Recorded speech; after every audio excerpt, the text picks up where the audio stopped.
अस्सलाम students, this is Ibrahim from IK school of finance. माशाल्लाह Kaif qualify हो गया होगा, फर्म में रिक्रूटमेंट हो गई होगी। देखें यार, आज की वीडियो के दो पर्पज़ हैं। सही है, माशाल्लाह आप अपनी CFAP की जर्नी कंटिन्यू करने जा रहे हैं, फर्म में है। दो ऑब्जेक्टिव हैं आज की वीडियो के। पहली चीज़, ये CFAP 6 advance audit and assurance क्या है। माशाल्लाह कैफेट पढ़ा हुआ है, किस तरीके से ये डिफरेंट है कैफेट से। CFAP 6 का सब्जेक्ट हमारा किस तरीके से डिफरेंट है।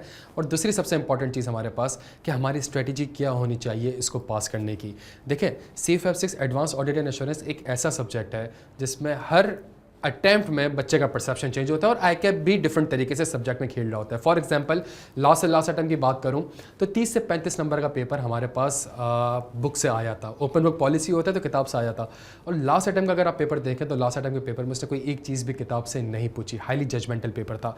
और देखें यार, अब आप फाइनल में आ गए, फर्म में है माशाल्लाह, तो एक चीज़ का ख्याल रखिएगा, ये हाईली जजमेंटल और प्रैक्टिकल पेपर है। ठीक है, आपके सराउंडिंग में जितने भी इवेंट्स होते हैं, जितने भी फैक्टर्स हैं, उसकी वजह से कोई ना कोई ऑडिटिंग स्टैंडर्ड ट्रिगर कर जाता है। मैं थोड़ा सा पास्ट में आपको लेकर चलता हूँ। जब कोविड आया, बहुत से ऑडिटिंग स्टैंडर्ड्स हमारे पास एप्लीकेबल हो गए।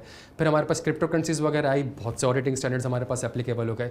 रिसेंटली हमारे पास पाकिस्तान में फ्लड आया, क्लाइमेट चेंज हुआ, बहुत से ऑडिटिंग स्टैंडर्ड्स एप्लीकेबल हो गए। ये वो चीज़ें जो मैंने और आपने प्रैक्टिकली फर्म में देखी है और अभी भी देख रहे हैं माशाल्लाह से। सही है, तो इस तरीके, चूँकि हाईली प्रैक्टिकल पेपर है तो ICAP के पास एक स्टैंडर्ड पैटर्न नहीं है खेलने के लिए। उसके पास कंटेंट और मटेरियल ठीक ठाक मौजूद है।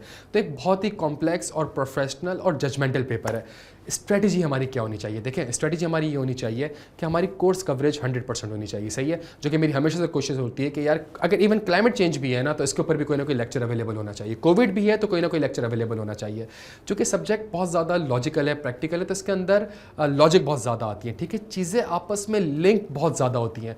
तो इसके लिए जितने भी पोर्टल पर लेक्चर्स हैं वो सारे के सारे, उसके अंदर जितने भी लर्निंग आउटकम्स हैं वो सारे कवर्ड हो रहे हैं। वो स्टैंडर्ड्स कितने स्टैंडर्ड से लिंक हो रहा है, कितने स्टैंडर्ड्स को मिला के वो स्टैंडर्ड बना है, वो सारे के सारे कॉन्सेप्ट्स वहाँ पे आपको कॉन्सेप्चुअल वाइज बाकायदा प्रॉपर हेडिंग के साथ आपको पोर्टल पे मिलेंगे, जिससे आपको फ़ायदा हो जाएगा कि ये जो टॉपिक है ना, इसके अंदर ये 4-5 कॉन्सेप्ट्स है जो कि रेलिवेंट है।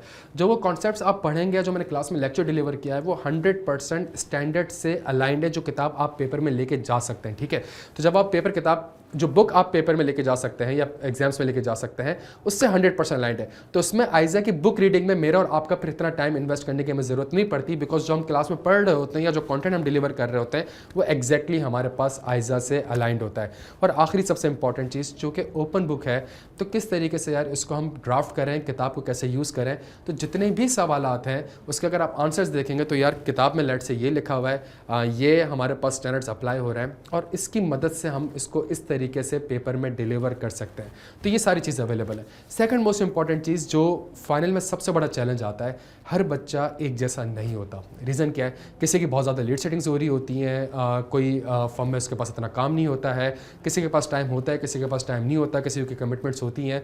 तो इस चीज़ को एड्रेस करने में मसला क्या हो रहा है, जो नॉर्मली मैंने लास्ट बैच में भी देखा कि यार पेपर से 1.5 महीने पहले, 2 महीने पहले आइजा 315 ऑडिट रिस्क, जो कि पहला टॉपिक है, जो कि हम पहला टॉपिक जो हम क्लास में पढ़ते हैं, उसके ऊपर सवाल आ रहे होते हैं। सही है, और उस पॉइंट ऑफ टाइम तक कुछ बच्चा ऐसा होगा जो कि 50% कोर्स कंप्लीट कर चुका है, जो 70% कोर्स कंप्लीट कर चुका है। तो मैं और आप एज अ टीम कभी भी एक अपनी एफर्ट्स को एक सिंगल वे में डायरेक्ट नहीं कर पा रहे होते थे। ठीक है, बच्चा आज लेक्चर देख रहा है कोई और, दूसरा बच्चा कोई और लेक्चर देख रहा है, तीसरा बच्चा कोई और लेक्चर देख रहा है, और वो उस तरीके से कभी भी डिसिप्लिन वे में चीज़ें नहीं हो पा रही होती थी। इसका सबसे बेस्ट सोल्यूशन जो मैंने लास्ट टाइम में इंप्लीमेंट किया था मिड ऑफ सेमेस्टर से, इस बार मैं स्टार्टिंग से इंप्लीमेंट करूँगा कि आपको एक पूरा का पूरा 100% स्केड्यूल आपके एग्जाम्स तक, 6 महीने का प्लान ये है, साल का प्लान ये है। इस 6 महीने में हमारा फर्स्ट वीक का टारगेट ये होगा, ये सवालात हमने करने हैं, ये टॉपिक्स हमने देखने हैं, ये लेक्चर्स हमने देखने हैं, ये वेबिनार्स हमने अटेंड करने हैं, ये Q&A सेशन हमने अटेंड करने हैं। जब मैं और आप साथ बैठ के हर वीक 2 घंटे, 3 घंटे, 4 घंटे की एफर्ट्स करेंगे तो पेपर से बहुत पहले इंशाल्लाह हमारा कोर्स कंप्लीट हो जाएगा और हमारी डेली बेसिस पे और वीकली बेसिस पे असेसमेंट हो रही होगी कि हम कहाँ खड़े हुए हैं यार। ठीक है, ये एरियाज हो जाना चाहिए था, ये एरियाज अभी तक मैंने नहीं करे, ये मैंने क्लासेस नहीं ली, ये मैंने लेक्चर्स नहीं देखे, ये मैंने सवालात नहीं करे।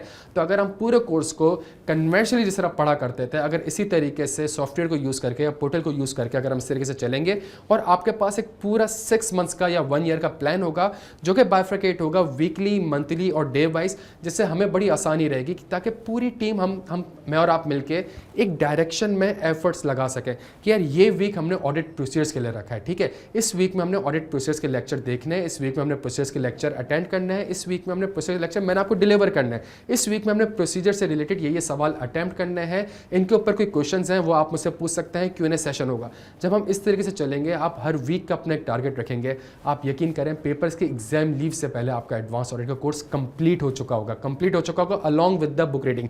उसी वीक में हमारा ये होगा कि जी आइजा भी रीड हमने करने, सही है। और कोई भी सवाल आते होंगे तो वीकली हमारे पास Q&A सेशंस वगैरह अवेलेबल होंगे। तो मेरी आपसे पर्सनल रिक्वेस्ट ये है कि आप पोर्टल लाजमी देखिएगा, बिकॉज उसमें सारे लेक्चर सीजन और एपिसोड वाइज अवेलेबल हैं। और इसके अलावा जो मजीद प्रैक्टिस वाला है, जो जजमेंटल पेपर है ना यार, तो मैंने लास्ट बैच में भी किया था, इस बैच में भी करूंगा कि जितने भी MSA 1 के सवाल जो कि रेलिवेंट है CFAP 6 के लिए, वो सारे के सारे पोर्टल्स पे अवेलेबल है और मैं करवा रहा हूँ, लाइव क्लासेस करवा रहा हूँ, ठीक है। तो इससे फ़ायदा बच्चों को थोड़ा सा ये हो जाएगा कि वो एक एडवांस लेवल पे भी अपनी असेसमेंट कर सकता है कि क्या मैं उसको एड्रेस कर सकता हूँ कि नहीं कर सकता। देखें यार, एक चीज़ समझने की कोशिश करिएगा, हाईली जजमेंटल पेपर है, ठीक है। अगर आप देखें तो स्टैंडर्ड्स कंटिन्यूस बेसिस पे चेंज आ रहा है। आइजा 315 जो कैफ में हमने पढ़ा CFAP 6 में, ये कम्प्लीटली चेंज हो चुका है, ठीक है। स्टैंडर्ड चेंज हो चुका है। 315 आपको पता होगा जब आपने कैफ में पढ़ा होगा, वो प्लानिंग का स्टैंडर्ड्स कितने स्टैंडर्ड से लिंक्ड होता है। हर स्टैंडर्ड के अंदर प्लानिंग लाजमी होती है। वो सारे स्टैंडर्ड्स में अमेंडमेंट आना स्टार्ट हो गई हैं, चाहे वो माइनर अमेंडमेंट हो या सिग्निफिकेंट अमेंडमेंट हो। इसी तरीके से क्वालिटी के स्टैंडर्ड्स हमारे पास न्यू आ गए हैं, जो कभी हमारे पास हुआ ही नहीं करते थे। ISQM 1, ISQM 2, आइजा 220 इवन रिवाइज हो चुका है। तो चीज़ें बहुत ज़्यादा ड्रास्टिकली चेंज कर रही है। तो जब हम इस तरीके से इसको मैनेज करेंगे इंशाल्लाह, तो इंशाल्लाह पहली अटेम्प्ट में इसको पास कर लेंगे। अपना बेहद ख्याल रखिएगा। Thank you so much.